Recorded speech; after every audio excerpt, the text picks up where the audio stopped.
When I get up every morning, I feed about 36 things, whether they're sheep, fish, kids, and that's an important part of my life. I've never worked at a place where, the food literally comes from the owner who grows it at the farm.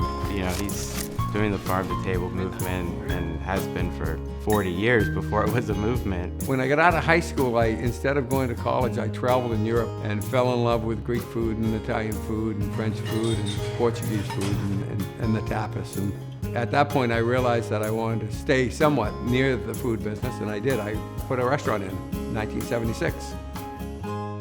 There's some owners who they run their restaurant from the front office. He just has an overwhelming respect for the kitchen, for the food. I mean, he comes in here with mud on his boots and parsnips that need to be washed straight out of the ground. Most of all the stuff that we bring in is from my farm. Usually 3 or 4 different kinds of beets.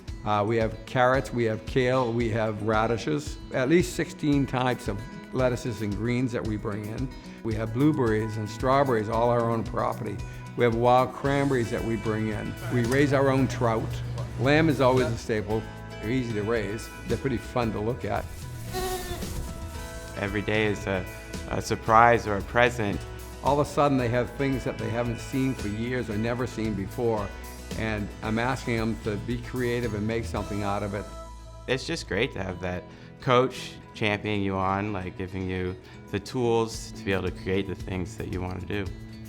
My chef Tristan, I look at him as my Tom Brady, and I like to think of myself as the Bob Kraft, always supporting there and always being there for him.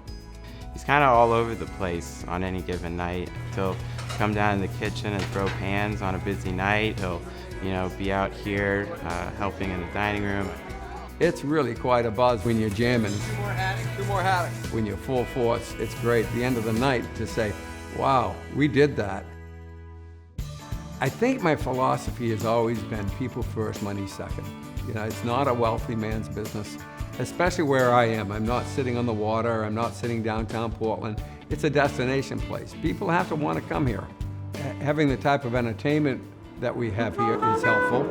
I played here at Jonathan's since 1975. Jonathan keeps his finger on the pulse of everything all at once. People will never know how hard this guy works. He's very deserving. We have jazz every night, great concerts, we have great comedy. It certainly increased the revenues a great deal.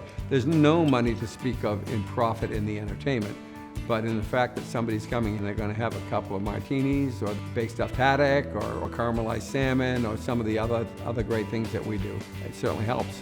We've got some great people. Judy Collins, Aldo Guthrie, the Indigo Girls, Jonathan Edwards, Laura Nero, Richie Havens, another person.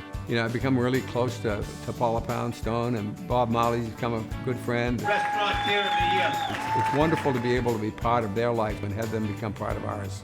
I like to support Maine, New Hampshire, Ogunquit artists, just like we support the musicians. I think there's about 260 pieces of artwork here. It certainly gives the customer another flavor to the creativeness of the food too, I believe. One of the things about being in the industry is I've found that I have to be current and relevant all the time. And by doing that, you also have to maintain some of your historical style. We have certain dishes that have been on the menu for years, and I think there's some nostalgia to them. But I think we have another side, which is the experimentation, the new stuff, the specials. To have an owner who gives you that freedom to really just put anything you want on the menu is pretty special. I have the great pleasure of calling Jonathan my dad. The employees, they think of him as well as a father. I literally love my employees, and they're like family to me.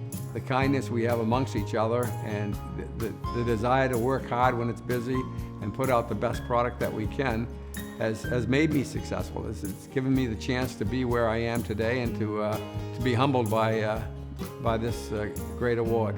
His capability of becoming a mentor and a role model, I think it's something that makes him very successful. None of this is possible without my wife Carol and without my daughter Caitlin. Because of his consistency, his innovation, and his deep-rooted work ethic, his love for the people, for food, of course, and for Maine. Those are some of the main things that really make him the Restaurateur of the Year and so successful for 40 years now. It's amazing that people out there are looking at me and appreciating what I do. I'm very grateful.